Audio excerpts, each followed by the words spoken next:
nang umano kay Kubi. Tinan nyo yan. Siya nang magano kay Kubi. Baliw tong Lexie na to. Para pag ikaw ang katabi niyan, ikaw yung pagtripan ni Lexie. Sa kalukuhan niya. Oo, gusto niya umano kay Kubi. Oo. Baliw naman to si Kubi. Ayaw naman yan.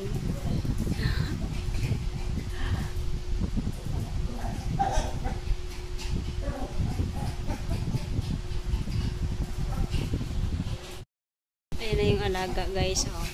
Si Lexie tsaka si Kubi guys. Tingnan nyo. Naghaharutan. Si Kubi kasi gusto ni Lexie anahin. Oh, gusto niya siya ang ano, baligtad to si Lexie. Kasi pag ako ang katabi niyan, malamang ako ang aanohin ni Lexie. Kung nakita niyo yung post nung nakaraan, ay kahapon, yun.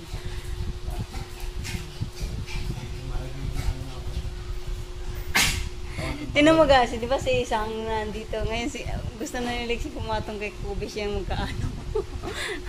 Si Kubi naman tong